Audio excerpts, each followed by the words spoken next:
What's going on YouTube? My name is FG3000. I'm back in the place to be and welcome to Tales of Erin, a brand new hero collector that came out just about a week ago. I've been playing this game for the last few days and I must say that I'm actually rather impressed with the title. So without any further ado, let me tell you all about the Tales of Erin, starting of course with the hero selection, because you know what I always say when it comes to hero collectors, a hero collector can only be as fun as the heroes that you can collect. And I must say, from a character art direction standpoint, the art is fantastic. However, it's very standard. Like, you've seen characters that look like this in pretty much every other game that you've played.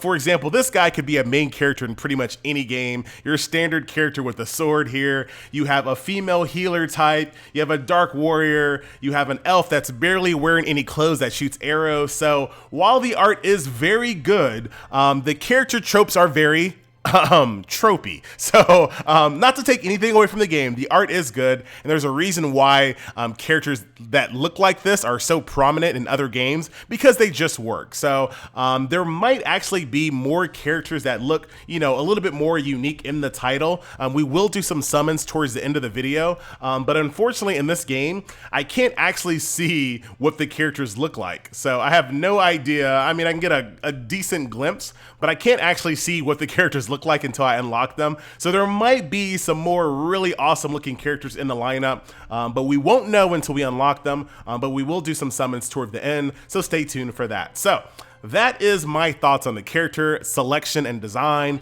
Let's jump into combat. So here is the world map in the campaign mode. As you can see, there is a lot. So I assume this part of the continent will be open, this entire continent, and then this part of the continent up here. And within each of the continents, there's a little sub area where you go through from easy, hard, and extreme. And within each of these little nodes here, you have several stages. Now, to show you combat in this game, I'm actually not going to show you where I currently am in the story, because I'm basically at a stage where it's extremely hard and very time consuming for me to defeat anything, because this game does not hold your hand. This game is not as easy. Don't let this little right here, that easy button, don't let that fool you. The combat is actually a little bit more involved than most hero collectors that I've ever played, believe it or not. So I'm actually going to go over here to like a resource mission just to show you what combat looks like, so I don't get embarrassed in this game. But in the campaign mode, you really have to reassess how you look at combat. So you're gonna have to bring the proper elemental types. You're gonna have to make sure that you are not stacking stuns when you don't need to. You're gonna have to make sure that you're doing knockbacks at the appropriate time.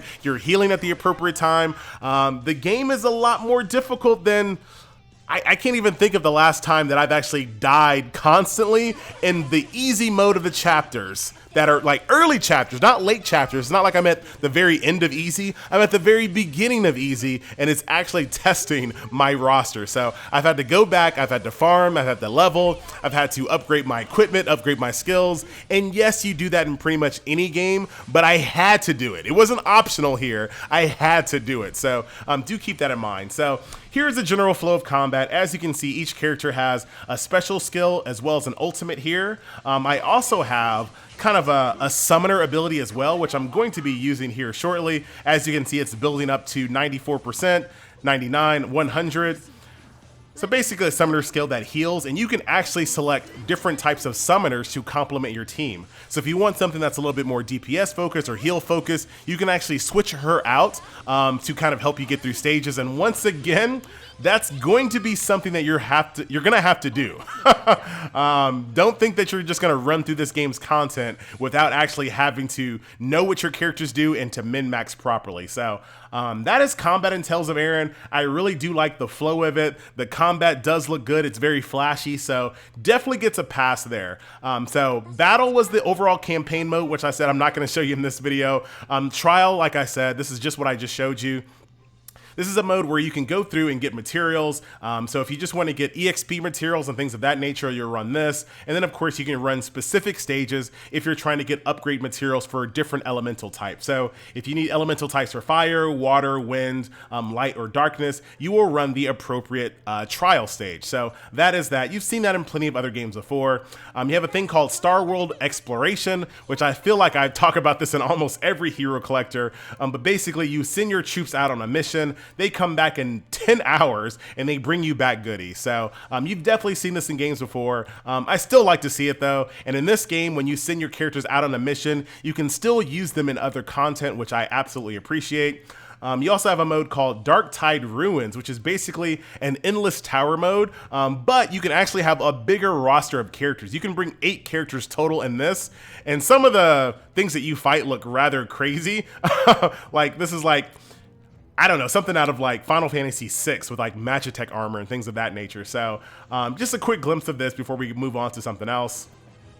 There you go, just defeated that floor. I got myself some goodies, and then I'll go on to the next floor, etc, etc, etc. And like I said, you can have a big roster of 8 people here, which is very, very nice. So that is basically this side of the screen here, where all of your combat kind of takes place. Then of course there is daily quests, weekly quests, achievements, etc. In addition to that, there is a guild system that also has a tower mode as well, and whatever. We're just gonna jump right in and kind of show you this as well. So if you're in a guild, you definitely want to run this. And this is where, you know, like I said, there might be some really cool characters in this game because I really like the way she looks. I wish she had a little bit more frames of animation, but overall, I do like the design aspect, the 2D art of this game. It's very, very nice to look at. So no qualms from me when it comes to the graphic design here in Tales of Erin. And of course, all of your characters have their ultimate. Right now, the boss is in a berserk mode. So the boss, you know, will have different types of attributes, whether they do more damage or they're immune to different things. But on the flip side, some of my characters actually do more damage to bosses when they're in berserk mode. So something I've never seen before in other hero collectors. So basically what we're trying to do here is just try to do as much damage as we possibly can. She's about to just wreck us, as you can see, but don't worry, boom, I'll just heal. Not about to embarrass me on video, ladies and gentlemen. Love the animations, love the cinematics. It's a good looking game. It is definitely a good looking game.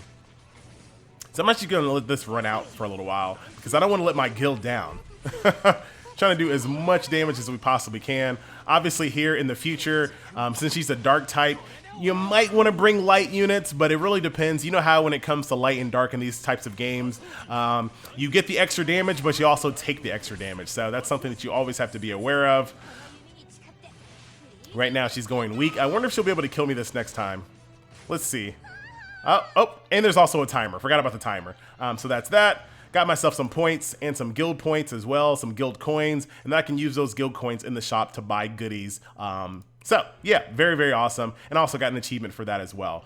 So moving on to the additional modes in the game and what you'll kind of be doing here, there's a workshop that you can craft gear. So this is something that you can do based off of the elemental stages that I just showed you. You can grind up elemental resources and then use those resources to either upgrade your characters or to craft gear. And we'll talk about gear here in a second. I'm not going to really touch on the reforge system as I have not used it, but I'm pretty sure this is about reforging the gear that you crafted. So pretty self-explanatory. In this game, they call equipment costumes. I don't know, that might be like a translation thing. I mean, technically, I guess they are costumes, but there you have it. So you can equip gear on your characters, and each gear has different types of attributes. So for example, this Watermaster sword will give me a bunch of bonuses when it comes to attack damage to my water characters, and I can also break through this gear multiple times to make it even more powerful. And in order to break through it, basically I have to have a duplicate of this weapon, and I combine those two together to break them through. So a very, normal system that you see in a lot of these games. So that is the equipment system, and as you level up your characters, they can equip more and more gear. So if you take a look at this character here, I have 2 gear slots unlocked, and then as I level him up and make him more powerful, there will be a 3rd gear slot available as well. So pretty cool there. There of course is a skill system here, so as you level up you can upgrade your skill points, and then certain characters actually have an additional piece of gear. So your main character here has a thing called the Sword of Promise, which is just another layer of upgrading using like old equipment that you don't need. So if I hit auto select, it'll take a bunch of equipment that I don't need to level up my Sword of Promise, which makes that even more powerful. And there's also materials that you can grind up to make this sword powerful as well. And he's not going to be the only one. If you go here, all of the other characters will look like they will eventually get swords of promises of their own, quote unquote, in the future. So a lot of upgradability in this title. There's a lot of there's just a lot. This game has quite a bit. So you have this big, massive campaign mode. You have trials to run through. You have the Endless Tower. You have the Star World exploration. In addition to that, you also have guild trials to do. And then there is still more. There is events that go on as well. So if you click this, it'll take you to your own little side story campaign screen. And you have all of these other stages to go through as well. And once again, just like the campaign mode, these are not easy as well. This is where I'm stuck at the moment. But if you go through all of these, you can kind of build up currency, and you can use that currency to unlock achievements as well as buy things in the store. So there is a lot of content and a lot of things to like about this title. And this is a really cool looking character. I'm not sure if you can unlock her, but that might push me over the edge when it comes to cool looking characters in this game. So overall, I'm quite impressed with this title. This is something I think you actually should download and give it a try. Currently, I'm playing the game on Nox. The game runs flawlessly on Nox. No issues whatsoever. Last but not least, before we kind of end the video and do summons, there's also a co-op mode as well. So there are lots of different co-op bosses that you can fight, and you can easily jump into a co-op mode. Look how fast that was. I'm right into a match with other players fighting bosses, just that easy. So the main person that unlocks the boss has to use stamina. Everyone else that joins only has to pay coins to do so. My only beef with this like co-op boss mode is that you can't see other players. I wish they would have kind of maybe change the design of this a little bit so you can see the other characters. Maybe put the boss in the center, made your characters a little bit smaller, something so you could actually see the other players that you are grouped up with. But basically at the end, you kind of see how much damage they did and what characters they brought, etc., etc. But I wish they would just kind of maybe go back to the drawing board on this one and kind of realize the reason why people like co-op in games like this is to see the other characters that people bring to the fight. So maybe make the boss bigger, make your character smaller, spread it out a little bit. Just my 2 cents, all right?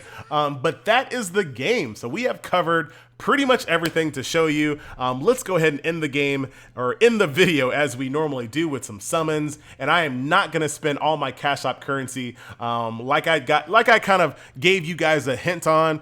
If I'm gonna continue to play a game, I don't just drain out all my cash app currency. I like to save it and actually play. But luckily here, I actually have a few of these pack summons. So we'll use these first. And I'll do one of the reduced cost summons as well. Friend, the Wind Mage. Okay, not bad. She looks good. Okay. Right now I'm really judging character designs right now. Like right now I'm like in judgment mode. I already have her. Okay. I actually don't know for sure what happens when you get duplicates of characters, so I'm gonna have to research that. This is my first time doing any summons in this game. All right. Okay. Cool, cool. Hasn't blown me away with the character designs just yet. I still like them though, don't get me wrong. Okay, I like her. You guys knew I was gonna like her. Absolutely. We got this puppet style character with a teddy bear with the head chopped off with some butcher knives. You got me there. All right, I definitely like that character. Oh, she's only a 3-star. Aw, man. I don't know if you can up that. We'll have to take a look at that, and I'll definitely be making more videos on this game because I'm actually having a really good time here. So we will be covering this game in the future. I want to see what else, what other new banners they have, other events and things like that. And I want to kind of see what this game grows into because it's a very good foundation. Wow. For whatever reason, this guy looks very out of place to me. Avon, we meet again, brother. I don't know you. I don't know you. Do one more pack summon. We can skip the animation here, and I got another one of her. So I'll take a look and see what happens when you get duplicates. So right now there is a costume banner, which is the equipment banner. You have a character summon, but this costs $19.80, but this one only costs $9.80. So I'm gonna do this one because it's still 10 random characters for $9.80, 10 random characters for $19.80. I'm just gonna do this one. So there's paid gems and there's free star gems as well. And certain shops actually prefer one over the other, but I've seen things like that in other games. Not a big deal. Okay, very cool. I like it. I like it. Okay. My main character duplicate there. Oh. Okay. All right. I'm convinced. Good character design. Not this guy. Okay, very good character design. I'm liking it now. I'm liking it. Take back what I said earlier. Very cool. I really like her. Okay. Little fish girl with some seashells and whatnot. I mean, he is like a 5-star. I like his sword. Okay. All right, that's cool. Typical, but cool. Oh, she's like floating on a swing here with a little birdie. All right. Rate you 5-star. I will. I'll take that. This is actually not allowed. It's actually not allowed. All right. So that will do it. Oh, so that was like a reduced cost first summon. So now the summons are normally 1980. So that will do it for this video. Ladies and gentlemen, boys and girls, once again, my name is FG3000. Ah, there it is. +1. That's what happens when you get a duplicate. They just get a little bit stronger. They get a little +1 right there. I got it. I got it. Anyway, guys, my name is FG3000. Thank you so much for watching, and I will see you guys in the next video. Actually, I'm not done. I'm not done. Dang it. Since the game just launched, there are tons of events going on, so definitely jump in there. I just showed you the reduced cost summon. You also have rewards for the more summons that you do. So if you want to, if you're going to summon, you might as well go all out to get all of these steps and all of these extra bonuses. There's characters in here. There's also equipment. So lots of different awesome things there. This is the side story that I told you about. There's also an event going on for the Sword of Promise to help you level that up. There's an 8-day login reward. As you can see, I've logged in for 6 days. And on the 8th day, you get yourself a 5-star character. So definitely get in there. Also, the higher you level within the first, I think it's like, no, this is permanent. This is a permanent one. So as you level up, as you hit milestones, you'll get tons of adventure rewards is there. Hero Proof, this is the one that's in the first 15 days of creating your account. So as far as you can go in the game, try to in the first 15 days, you will get tons and tons of materials there. Ultimate Blessing, once again, the first 15 days within your account. You don't have to pay for any of this stuff. This is all just free as you play the game. And if you go like them on Facebook, you get some goodies as well. So now I think I'm done. There's a lot to cover in this game. The only thing that I have not seen in this game is PvP. When is this video gonna end, FG? I don't know. I haven't seen PvP in this game. I don't know if this game even has PvP. I'm level 26, as you can see, and I have not seen any sight of PvP as of yet. So that might be something that they add in the future. And I'm okay with games not having PvP because at the very end of the day, a lot of that resources is kind of eaten up in games. And that, that grind, that PvP grind, there's only so much free-to-play players and light sprinters can do in PvP. Eventually you hit a brick wall, whereas things like grades and PvE and side story and new characters, everyone gets to enjoy the full, gamut of that. So I think I'm finally done with this video. So my name is FG3000. Thank you so much for watching, and I will see you once again inside the Tales of Erin. I'm already in a guild. I don't think I'm gonna make a guild here. I'm just gonna rock with these guys, whoever they are. But until then, oh wait, they're in Indonesia. Nothing, no beef against Indonesia, but I think I want to join a US guild. So